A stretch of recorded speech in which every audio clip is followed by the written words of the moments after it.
Hey guys, it's Skybird here, and today we're doing another bootleg review. So we're actually going to take a look at the Enlightened Masker set 224 Sola. I don't have the box for the set, but I do have the instructions. So let's go ahead and take a look at those first. And I actually really like the way they do their instructions, though this is small for a smaller type set here.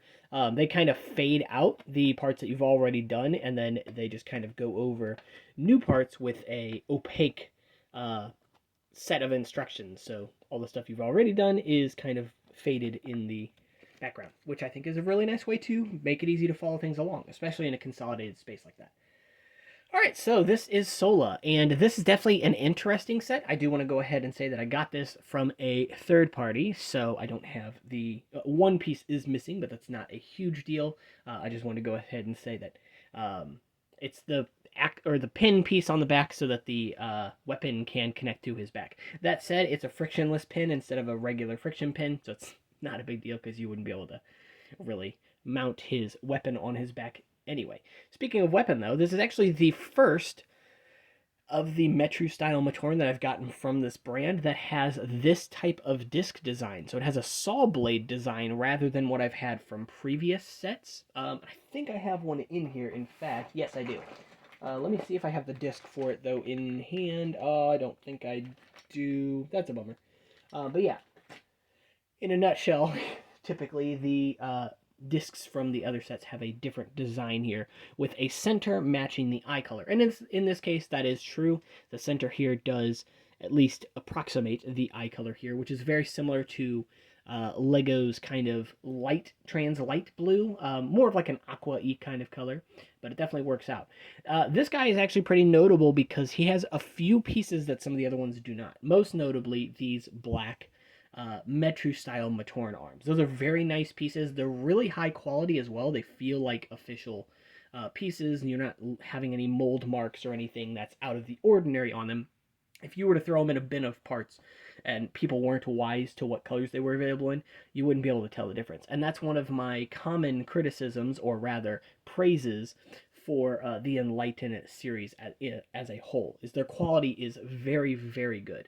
That out of the way, of course, the mask here is definitely the other notable piece because that's a flat silver, so kind of the modern Lego silver version of the Noble Mahiki. It's a really nice mask. I know that the Mahiki itself isn't the most popular mask in the world, but you're getting a very nice design here. It's actually slightly more subtle in the curvature of the mask as well. If you guys aren't familiar with the mask, it curves forward a little bit. The forehead, I guess you could say, curves outward away from the face just a little bit, which is an interesting little detail if you're not aware of it with the Mahiki in general.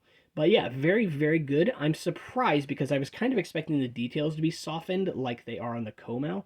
But no, here they're actually very crisp, and I think that that's a nice touch. Do wish to see that more on the other Komau type masks, but still, it is a really, really nicely done mask. No numbers or anything like that on the inside here. Just a little bit of a mold mark on the forehead and on the chin, and a little bit of flashing in the nose area where it really doesn't matter because you're never going to see it anyway. Of course, you could probably run a toothpick through that, though, and get rid of it. And then, yeah, the head, of course, as well, is that flat silver color, so it is a good source of that piece as well. If you guys have the silver Mata head from, I think it was one of the 2005 system play sets, it is actually pearl silver, so this is a different color from that as well. Also has very sharp details, so it's a really nice mold altogether. And we'll go ahead and take a look at him from the back very quickly. There's not too much else I can say about this guy. He has the disc function, which does work. There we go. If I can get the disc out of there. And yeah, it just works the same way you would expect the normal standard disc launcher to work. And then, of course, the launcher itself is basically identical to Lego's in terms of color and everything.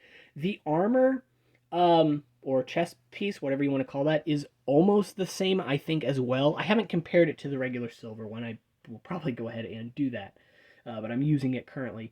So it may be slightly darker because old flat silver and new flat silver aren't exactly identical, but they're very close colors nonetheless. That said, however, the texture on this armor is slightly different because these areas between the raised areas of the armor are actually matted in texture, or matte in texture, rather than being glossy. Whereas on the original, in some areas, you have glossy um, luster, I guess you could say. So, like areas that are recessed, for example, are glossy. And actually, I'm just realizing I don't think this is glossy on the original, but I could be wrong. So, but yeah, definitely interesting at the very least, and always something worth noting. So, this is Sola. I think he's a really good set.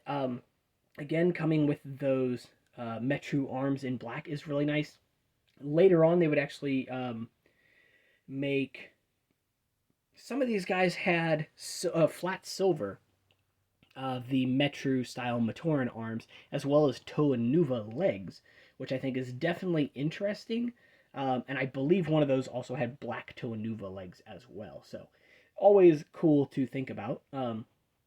But yeah, and in terms of the mask itself, I know another one of these guys comes with a silver or a flat silver Matatu as well. So that's one of the nice things that's consistent between the Enlightened sets, is that they do tend to reuse the colors on multiple sets. So you can actually get multiple masks in those colors in some cases. They never released mask packs, of course. They never went straight up and copied Lego, but they got pretty close. Yeah, still at the very least, it would have been really cool to see those pieces, but at the end of the day, that's really well done. I like that a lot. And I do like the Mihiki, even though I don't use it nearly as much as I probably should. But it's definitely an interesting mask in this case here. It is also the only mask, along with the Rao, I believe, that didn't come in more than 7 colors, I think. So I just find that interesting. So anyway, that's pretty much it for this one, guys. I hope you enjoyed this video. I know it's not going to be a terribly long one, but I hope you guys still got what you wanted to get out of it. I actually should have another one of these guys coming fairly shortly. The same one. I didn't order all of the pieces for it because I don't necessarily need all the pieces, but I did find an extra mask as well as 4 more of those limbs, so I decided to pick those up as well, and those should be shipping my way shortly. That is alliteration. Anyway, I hope you guys enjoyed this. Of course, if you did, go ahead and leave me a like and comment on the video. Tell me what you guys think. If you guys have experienced any of these guys, or if you guys have come across a few sets from the brand Digo, I've been trying to kind of drum up some of those sets from the woodworks as well. And of course, subscribe if you enjoy the content, and it would help me out a lot. Until next time, guys, I will see you later. If you want to get a hold of me, you can find my links in the description. Take care.